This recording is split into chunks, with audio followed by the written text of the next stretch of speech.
할렐루야. 주님의 이름으로 인사드립니다. 오늘 이사야서 45장 15절에 있는 말씀을 중심으로 스스로 숨어 계시는 하나님이라는 제목으로 하나님의 말씀 은혜 나누겠습니다. 북미의 체로키 인디언들의 전통이 하나 있는데, 남자아이가 13살이 되면 성인식을 치르는 것입니다. 성인식이 있는 저녁이면 저녁을 먹고 가족들과 함께 지낸 이후에 아버지가 아들을 데리고 인가를 떠나서 깊은 산속으로 들어갑니다. 그리고 거기에서 아버지는 모닥불을 피워놓고 그리고 아이의 눈을 가립니다. 그리고 아버지는 내일 새벽이 되어서 빛이 오는 것이 느껴지면 그때 묶어놨던 이 안대를 풀거라 라고 얘기하고 아버지는 조용히 사라집니다. 아들은 밤을 새워야 합니다. 그리고 눈을 가린 채로 밤새도록 숲에서 들려오는 들짐승과 그리고 수많은 두려움, 어둠 속에서 그 밤을 지내야 그가 온전하게 성인이 되는 그 의식을 치르게 되는 것입니다. 하룻밤을 지나면서 얼마나 무섭겠습니까? 그 긴 밤을 지나와 새벽이 되어서 희미한 햇볕을 느낄 때 그 붕대, 그 안대를 열어보는 순간 저 많지 나무 뒤에서 활을 옆에 들고 자신을 지키고 있는 아버지를 발견하게 됩니다. 그의 아버지는 자신을 두고 떠난 것이 아니라 혹시 사나운 짐승이 나타날까 나무 뒤에 숨어 밤새 아들을 지켜보고 있었고, 그 아들은 숨어서 자기를 지키고 있는 아버지가 있는 것을 모른 채 성인식의 첫날을 치르는 것입니다. 한번 이 이야기를 보면서 한번 물어볼 수 있는 게 있죠. 아버지는 왜 숨어 있었을까요? 아버지가 뻔히 지킬 걸 알면서 왜 이 행사를 할까요? 사실은 이 13세가 되는 아이에게는 누구도 이 일을 알려주지 않는 것으로 원칙을 합니다. 그래서 그가 눈을 가릴 때에는 그 주변에 아무것도 없는 것처럼 느끼면서 그 첫날을 보내는데, 그 아버지는 숨어서 그 긴 밤을 같이 지새워 그를 지키고 그를 보고 있는 것입니다. 오늘 여러분과 함께 묵상하는 중에 성경 말씀 45장 15절에 있는 말씀을 보면 여러분들 우리가 생각지도 못한 말씀들을 보게 됩니다. 바로 그것은 구원자 이스라엘의 하나님이요 스스로 숨어 계시는 하나님이십니다 라고 하는 것입니다. 여러분이 같이 읽으신 것처럼 진실로 주는 스스로 숨어 계신 하나님이십니다. 오늘 이 말씀을 우리 지난 주간에 새벽에도 같이 묵상을 하였는데, 이 말씀을 묵상하면서 여러분은 어떤 생각이 드십니까? 혹 어떤 분들은 맞아, 내가 기도할 때도 하나님은 숨어 계신 것 같았는데, 내가 지난번에 얼마나 하나님을 찾았는데 하나님 그때 꽁꽁 숨어 계셔서 만나지도 못했는데, 내가 그때로 기도했는데 하나님 응답하시지 안 하시던데 라는 그런 동의가 여러분 혹시 되십니까? 오늘 저는 이 말씀을 가지고 과연 하나님께서 숨어 계시다면 왜 숨어 계셨는지, 그리고 숨어 계신 이유가 무엇인지, 그리고 오늘 이 성경 저자가 왜 하나님을 스스로 숨어 계셨는지라고 고백하였는지를 한번 여러분 이 말씀을 통해서 은혜를 나누고자 합니다. 오늘 이 말씀은 하나님께서 직접 하신 말씀이 아닙니다. 하나님을 경험한 사람이 하나님은 스스로 숨어 계신 하나님이다 라고 하면서 고백한 말씀입니다. 특별히 오늘 말씀한 45장은 고레스 왕을 통해서 그 당시에 노예로 있었던 그들의 처지와 자신들을 지배하고 있었던 바벨론 그 나라를 무너뜨리고 이스라엘이 해방되고 회복될 뿐만 아니라 많은 세상의 나라들이 다 멸망하고, 그리고 하나님의 입으로 선포하신 그 예언과 하나님의 말씀이 바로 선포되며 이루어질 것이라고 시작을 하고 있습니다. 그리고 45장 15절에 정령 진실로 주는 스스로 숨어 계시는 하나님이십니다 라고 고백을 하고, 그 다음 절에 하나님이 당신 자신이 자신에 대해서 선포하고 계시는 말씀이 나옵니다. 그래서 오늘 말씀은 그 중간에 들어있는 말씀이지요. 오늘 누가 이 고백을 하였는지는 정확하게 알 수 없습니다만 추측을 하자면 세 가지로 구분을 할 수가 있습니다. 첫째는 고레스 왕이 이것을 고백했다면 정말 하나님께서 하나님의 존재를 전혀 모르다가 하나님께서 이 일을 행하셨다고 하는 그 깨달음에서 이것을 고백했다고 볼 수가 있고, 두 번째, 회개하였던 여러 나라들의 고백이라면 그들 또한 고레스 왕처럼 보이지 않는데 하나님께서 역사적으로 증명하시는 것에 대한 분명한 고백일 수 있어요.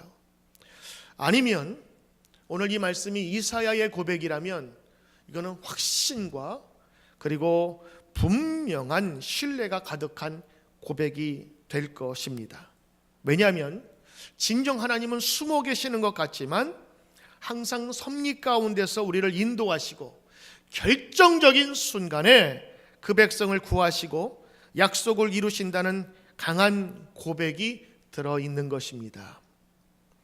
자, 누구의 고백이든지 오늘 분명한 것은 스스로 숨어 계신 하나님에 대한 고백을 하였다고 하는 것입니다. 자, 그렇다면 정말 하나님은 스스로 숨어 계신 분이실까요? 여러분이 아무리 찾아도 나타나지 않는 분이실까요? 하나님은 만약 숨어 계시다면 정말 숨어 계실까요? 왜 우리 눈에 인간적인 감각으로 느껴지지 않게 세상을 다스리고 계실까요?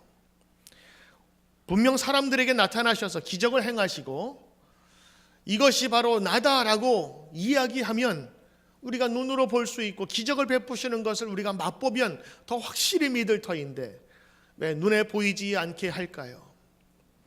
그래서 그 당시에 많은 사람들도 하나님의 말씀을 믿기보다 그들이 스스로 만들고 금으로 덮인 이 바루둑이라고 하는 큰 우상들을 눈앞에 보면서 섬기기 시작했고, 가나안 땅에서도 그들은 바알이라고 하는 큰 우상을 만들어서 눈으로 보고 그리고 그 속에서 경험하면서 하나님을 섬기길 원했어요.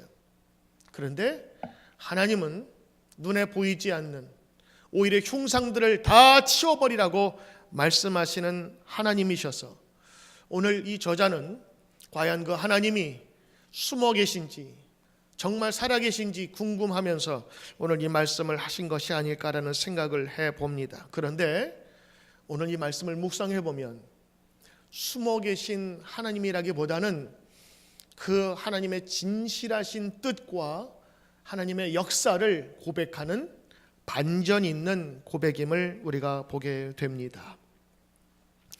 분명히 사람은 만지고 싶고 보고 싶고 그래야 믿음이 생긴다고 생각을 합니다.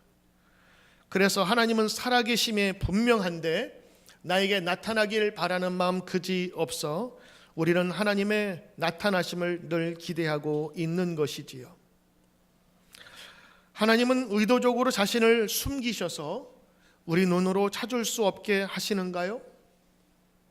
성경 말씀 보면 하나님은 나타내시는 하나님이셨거든요. 아브라함에게 나타나셨어요.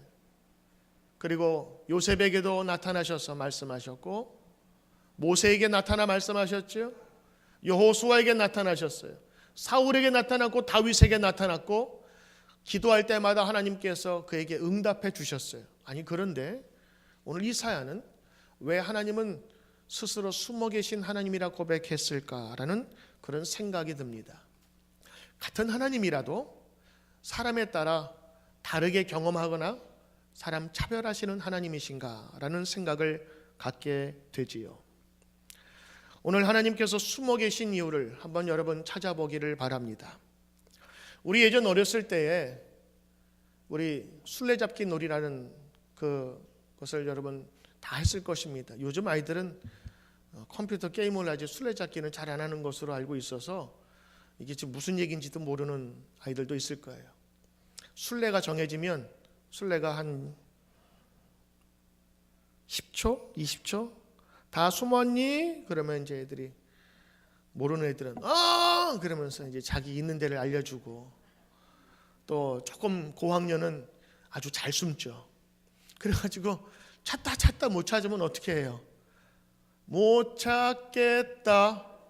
그렇죠. 깨꼬리. 요즘 애들은 이 야무를 몰라요. 못 찾겠다 깨꼬리 하면 이제 애들이 어디 숨어 있다가 다 나오는 거예요. 그러면 이제 또 술래가 돼가지고 다시 또 찾고. 그런데 잘 숨는 애들은 진짜 못 찾아요. 못 찾겠다 깨꼬리 해야 겨우 살금살금 나와서 안 들키는 애들도 있어요. 그리고 영원히 못 찾는 애들도 있어요. 거기서 잠들거나, 그리고 다 끝나고 갔는데 혼자 그곳에 꽁꽁 숨어 있다가 마지막에 애들 다 끝난 다음에 나와가지고 툭툭 털면서 집에 가는 애들도 있죠. 하나님이 숨어 계시다고 하는데, 숨어 계시다면 왜 숨어 계실까? 여러분 한번 생각해 보셨습니까? 사람이 숨을 때는 몇 가지 이유가 있어요. 하나, 도망갈 때, 아니면 범죄자로서 도망가서 숨어야 될 때 들키면 안 되니까. 두 번째, 사람 만나고 싶지 않을 때. 세 번째는 게임할 때. 그냥 숨는다는 것은 별로 좋지 않은 것입니다. 그런데 오늘 성경에서 하나님은 숨는 하나님이시라 고백하고 있는데 과연 왜 그럴까요? 정말 하나님이 숨어 계시다고 생각되어진다면 왜 그럴까요? 한번 여러분과 함께 한번 생각해 보고자 하는 것입니다. 여러분, 만약 하나님께서 숨어 계시다면, 오늘 스스로 숨어 계신 하나님이라고 고백했다면 바로 이런 이유에서 하나님은 숨어 계시지 않으실까요? 바로 그 다음 우리 화면을 넘겨주시면, 다시 한번 넘겨주세요. 첫째, 성도의 자유의지를 보고 싶어 하셔서 숨는 것입니다. 자유의지가 무엇입니까? 하나님은 우리에게 죄를 지을 수도, 죄를 막아내고 성공할 수도 있는 그 생각과 판단의 자유를 허락해 주셨습니다. 이것을 자유의지라고 합니다. 하나님은 인간을 창조하실 때 자유의지를 주셨어요. 그래서 에덴 동산의 선악과를 먹기도 먹지 않기도 결정할 수 있는 그 의지까지 주셨습니다. 만약 하나님께서 인간을 로봇으로 만드셨다면 선악과를 따먹는 일은 절대 없었겠지요. 하나님은 모험을 하셨습니다. 우리 인간을 창조하시고 가장 자율적이고 자유적인 인간으로 자유를 선택하셨어요. 심지어는 죄를 저질러도 될 만큼 그 자유까지 주셨던 것입니다. 옛 우리 속담에 엎드려 절받기라는 그런 속담 아시지요? 비슷한 말로 옆구리 찔러 절받기. 이래가지고 억지로 인사받게 하거나, 아니면 엎드려서 절하는 신용하면서 어린 혹은 젊은 사람들이 인사하도록 만들어 상대방을 머쓱하게 하면서도 절받는. 만약 하나님이 그런 하나님이시라면 아마 그런 찬양과 경배는 받지 않으리라 생각해요. 하나님은 인간을 창조하시고 그들의 가장 깊은 마음에서 우러나는 찬양과 경배를 받으시길 원하셔서 하나님은 숨어 계시다라고 하는 거예요. 왜 숨어 계셨는가? 숨어 계셔야 그들이 어떤 결정을 할 수 있는지 알 수 있기 때문이지요.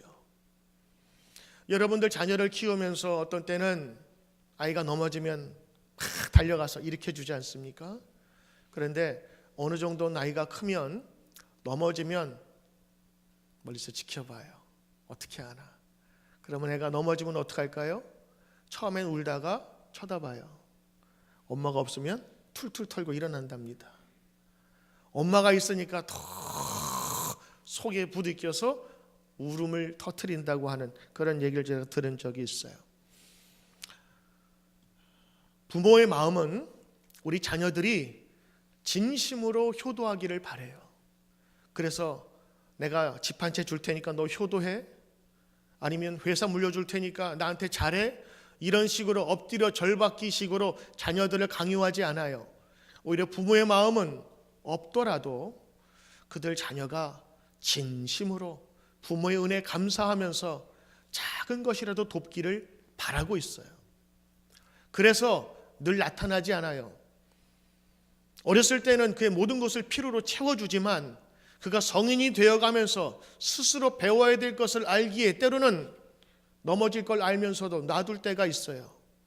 그래서 숨어있는 부모님처럼 하나님은 우리 스스로 죄와 우상 숭배에서 이겨 승리하도록 때로는 잠잠하실 때가 있다고 한 것입니다.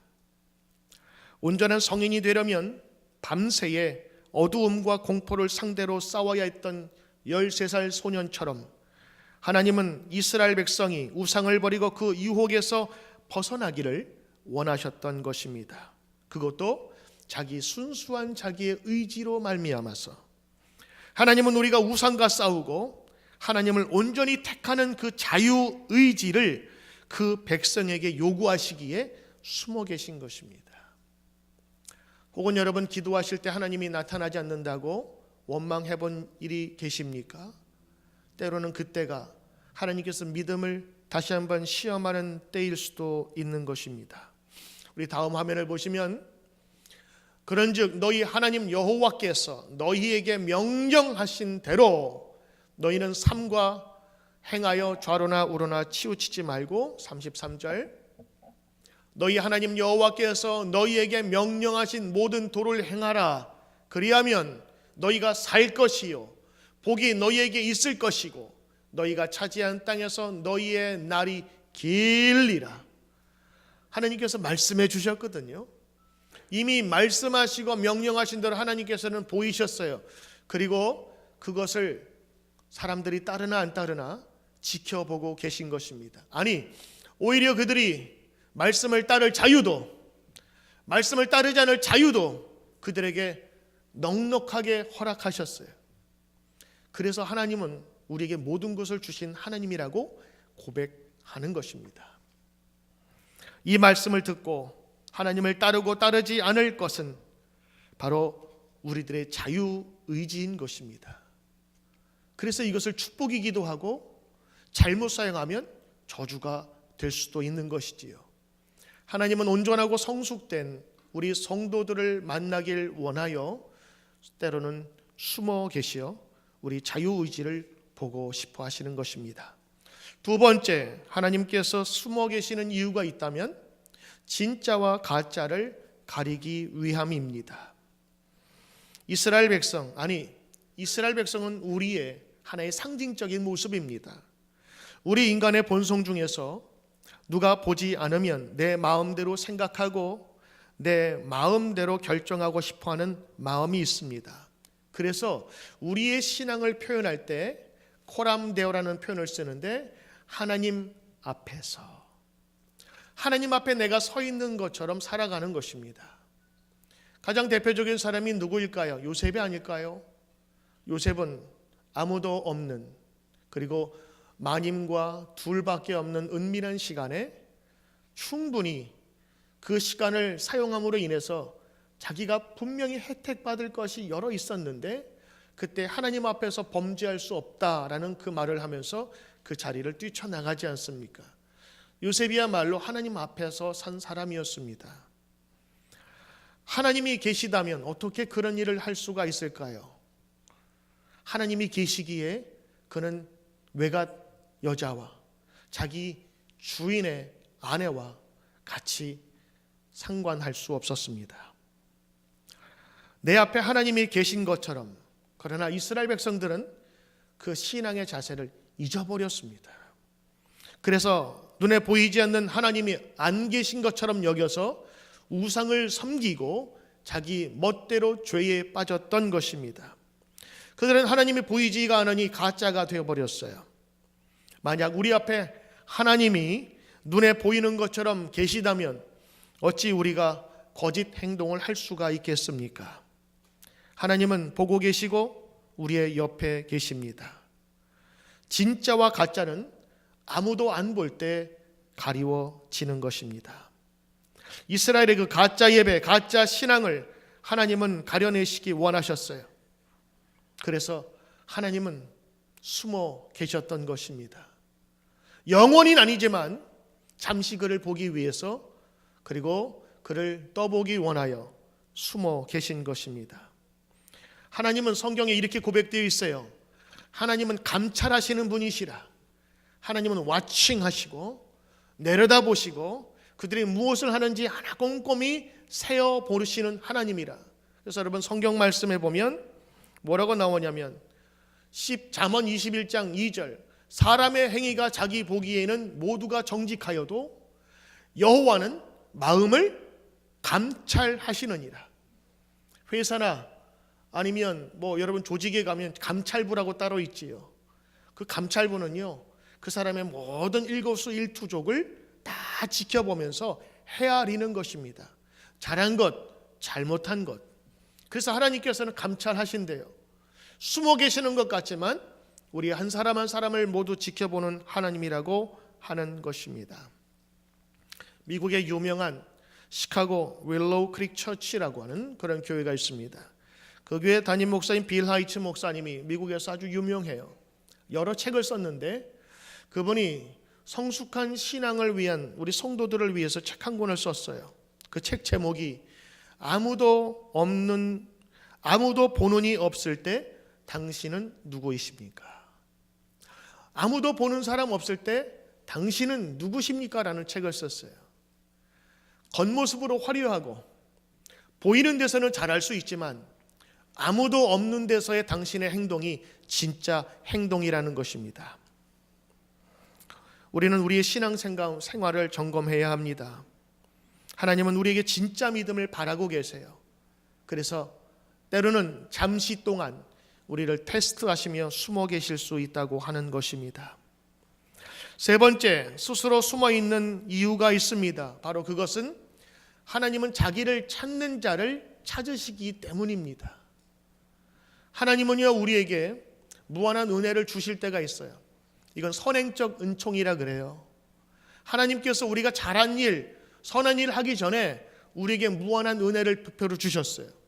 태양과 대지와 자연과 비와 모든 것들, 우리에게 활동할 수 있는 자연, 이 모든 것들을 우리에게 먼저 주셨다고요. 그리고 우리가 생활에 필요한 꼭 그 사람에게 맞춰진 하나님의 기적들을 베풀어 주셔요. 근데 장단점이 있어요. 내가 필요치도 않은데 무한정 공급을 받잖아요. 그러면 첫째, 교만할 수 있고, 둘째, 잘못 사용할 수 있고요. 세 번째는 그것이 고마운 줄 몰라요. 여러분, 자녀들 필요하지도 않은데 무조건 다 공급해주는 부모들 있잖아요. 자녀들이 죄송합니다만 잘 클 확률도 많지만 응석바지나 나중에 부모를 무시할 경우가 많을 수 있어요. 왜요? 그들에게 있어서는 자기가 필요해서 자기가 얻고 스스로 쟁취하는 것을 배우지 못했기 때문에 나중에 커서도 그와 같은 것이 만족치 못하면 친구도 부모도 그 인륜도 버릴 수 있기 때문입니다. 그래서 어렵게 성장하고 고생한 자녀가 오히려 효자 효녀가 될 수 있다는 그런 말들을 많이 하지 않습니까? 여러분, 우리 인생을 살펴보면 하나님께서는요, 자기를 찾는 자들에게 더 축복하시고 베풀어 주셔요. 역대하 16장 9절에 보면 성경에 이런 말씀이 있습니다. 여호와의 눈은 온 땅을 두루 감찰하사 전심으로 자기에게 향하는 자를 위하여 능력을 베푸시나니. 하나님은 하나님을 찾는 그 사람들을 향하여 자기의 능력을 베풀기를 넉넉히 사랑하시고 존중하신다는 것입니다. 하나님은 이스라엘 사람들이 하나님을 찾기를 원하셨어요. 때로는 그래서 그들을 심판하시지만, 고통 중에 계시지만 고통에서라도 그 하나님을 찾기를 원하셨던 것입니다. 왜냐하면 그들이 찾아야 더 큰 기적을 행할 수 있기 때문인 것입니다. 여러분, 자녀나 우리 성도나 마찬가지입니다. 우리가 원치도 않는데 하나님께서 넉넉하게 주시잖아요. 그 넉넉하게 주시는 축복은요, 반드시 죄의 땔감으로 사용될 가능성이 많습니다. 만약 자녀들이 돈을 관리할 수 있는 능력이 없는데도 그 부모가 10만 불, 100만 불을 덜컥 어느 날 준다면 그 돈은 득이 될까요? 혹은 자녀의 손이 될까요? 분명한 것은 그 돈으로 죄를 저지르는데 앞장설 가능성이 많습니다. 여자아이가 시집가기 전에 소꿉장난 한다면서 5살, 6살에게 아주 좋은 쌍둥이 칼을 줬다 칩시다. 그 아이가 칼을 가지고 잘 쓸 수 있을까요? 절대로 그렇지 않죠. 그 어머니는 그 딸이 시집갈 즈음에 칼을 마음대로 조심스럽게 그리고 잘 보관할 수 있을 그 나이에 아주 좋은 질 좋은 칼을 선물로 줍니다. 만약 어느 경찰이 총기의 위험을 모르고 아무데나 놓고 총알을 장전하고 그걸 장전하면서 사람들에게 이렇게 쏘는 슈닝을 한다면 그는 올바른 경찰이 될 수 없을 것이며 경찰의 지위까지 뺏길 것입니다.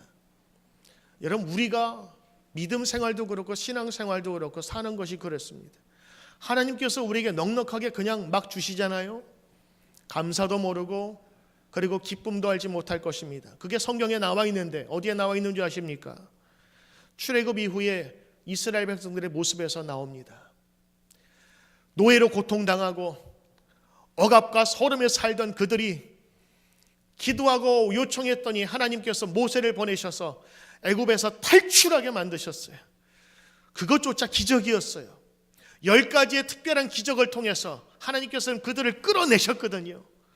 더군다나 다 죽는 줄 알았는데 하나님께서 홍해를 가려서 그 백성을 다 건너가게 하시고 그리고 그 물에 에집트의 군대를 수장시켜버리는, 그래서 출애굽기 보면 그들이 소고치면서 장구치면서 얼마나 기뻐했는지, 살아계신 하나님을 기뻐했어요. 그러다가 목이 마르니 하나님께서 반석에서 물을 내셨죠. 사막과 광야는 아무것도 없는 곳입니다. 그런데 그곳에서 하나님께서 그들을 먹이시기 원하여 만나라고 하는 그 음식들을 하늘에서 내려주셨어요. 1세대 사람들은 그것을 보면서 하나님의 기적이라고 여겼습니다. 때로는 배가 고프니까 메추라기가 나타나서 탁 앉아서 잡아잡수 그러면서 놀고, 그래서 그거 잡아먹고, 그래서 그들이 광야에서 배고프지 않았고 그들이 힘들까 봐 구름과 불기둥으로 그들을 지켜주셨어요. 그들은 광야길에서 하나님의 기적을 체험하며 감사했던 거예요. 그런데 1세대는 그것을 감사라고 기적이라고 여기는데 그 다음 세대 광야에서 태어난 사람들을 보세요. 그 자녀들은 태어날 때부터 나가면 만나가 있네요. 밖에 나가면 메추라기가 그냥 놀고 있네요. 1세대는 알아요. 광야에서 주신 하나님의 특별한 기적이고 능력이고 감사의 조건인 것을. 근데 2세대, 3세대는 뭐라고 여기냐면 그게 곧 일상이 돼버린 거예요.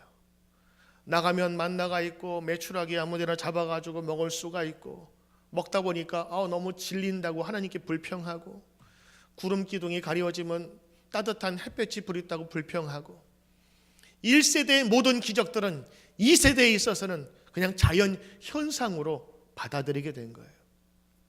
여러분, 1세대, 우리 어머니 세대, 아버지 세대가 아무리 하나님의 큰 기적을 경험하더라도요, 자녀들이 부모의 믿음을 쫓아가지 못하는 이유는 거기 있습니다. 이미 부모들이 하나님의 기적적으로 주신 그 은혜로 넉넉하게 풍성하게 누리는 모든 삶이 2세들, 3세들에게는요 그냥 당연한 거예요. 그래서 하나님의 말씀을 그런 눈으로 보지 않으면 믿지 않게 되었고 세상의 죄와 우상을 향해서 달려갈 수밖에 없었던 것입니다. 우리는 인간 스스로가 하나님을 하나님으로 인정하는 그런 착한 심성을 가진 사람들이 아닙니다. 하나님을 찾으면서 다듬어지고 변화되는 존재인데 우리는 말씀으로만 그분이 하신 것을 우리는 확신할 수 있는 것이고 그 믿음의 여정을 떠날 때 하나님은 기뻐하신 것을 보게 됩니다. 하나님은 지금도 숨어서 온 땅을 두루 살피십니다. 그리고 찾는 자에게 발견되기를 원하시고 그 역사를 주관하고 계심을 나타내기 원하시며 그분 안에서 육신의 눈으로 볼 수 없었던 아름답고 놀라운 하나님의 계획을 보이시길 원하는 것입니다. 이스라엘은 이를 놓쳐버렸어요. 그래서 자기가 만든 우상으로 달려갔습니다. 그러다가 심판받아 노예의 시간까지 오게 되었어요.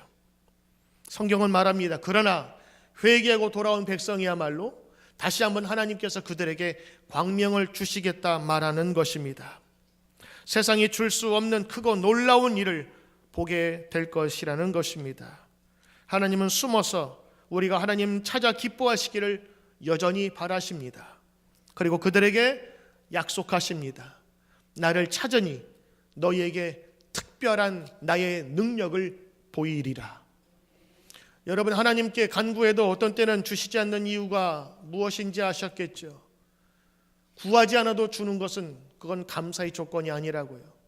그래서 하나님께서는 찾기를 원하시고 필요한 것을 찾을 때 주기를 원하시는 것입니다.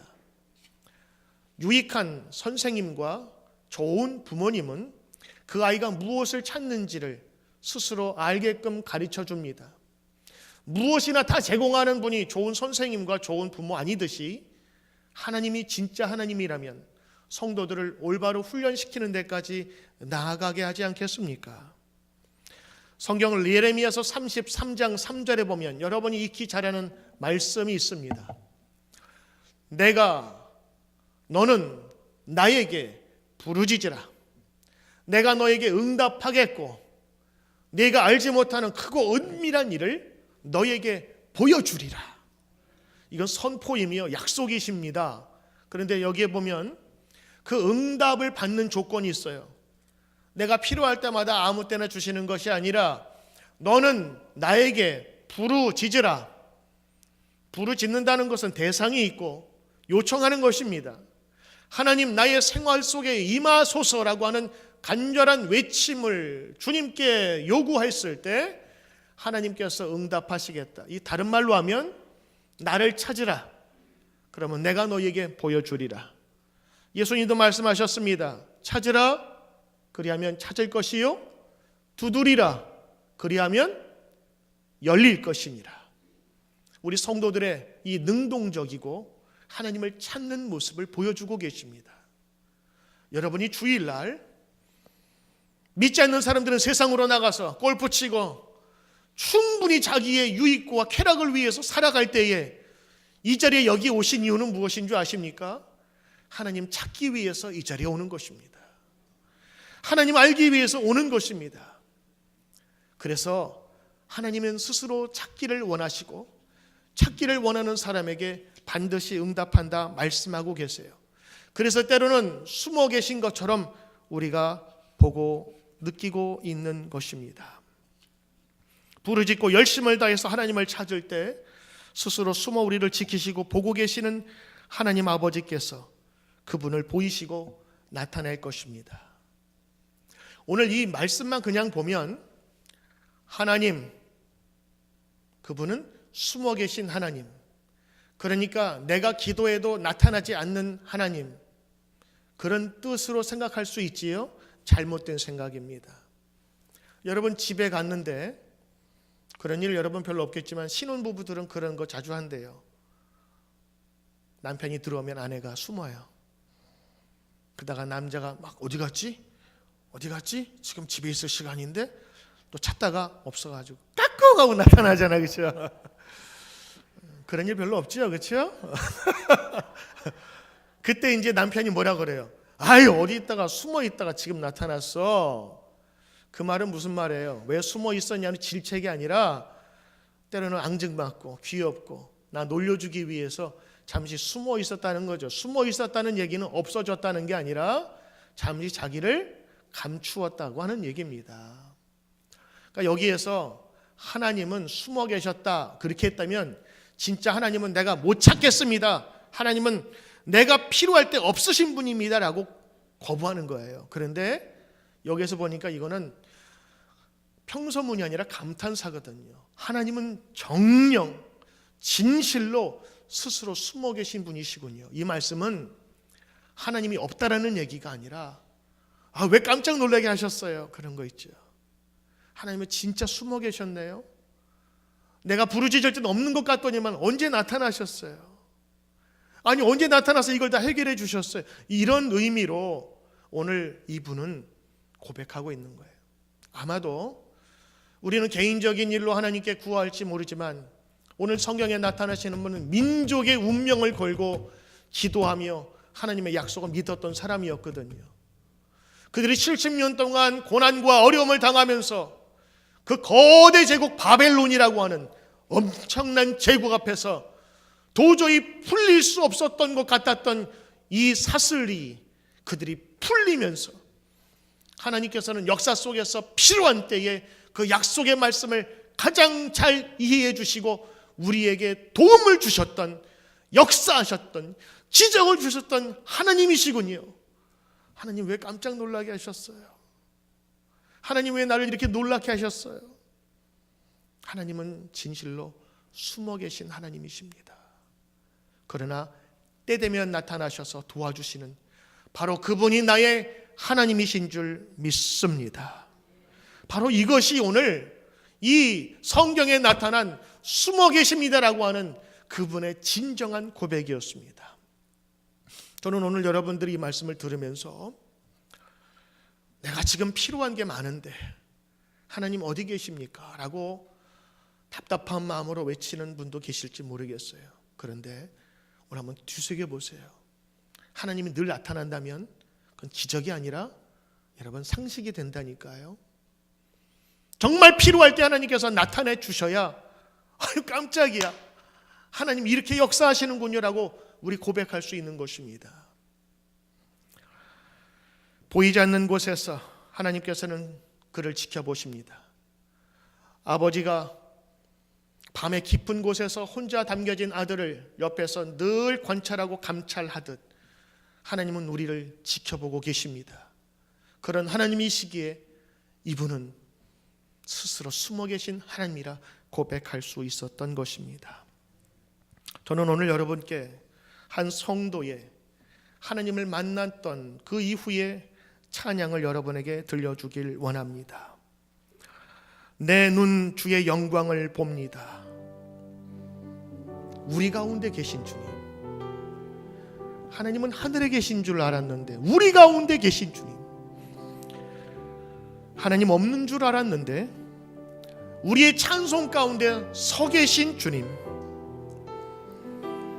보이지 않던 주님의 얼굴은 세상을 향하였고 주님의 팔은 드셔서 권능을 행하시고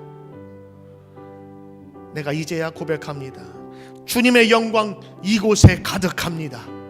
주님의 능력이 이곳에 가득합니다. 내가 그 영광 체험하고 돌아가오니 하나님 나의 의심을 제거하소서라는 찬양입니다. 아시는 분 함께 따라 하시지요. 내 눈 주의 영광을 보네. 우리 가운데 계신 주님, 그 빛난 영광 온 하늘 덮고 그 찬송 온 땅 가득해. 내 눈 주의 영광을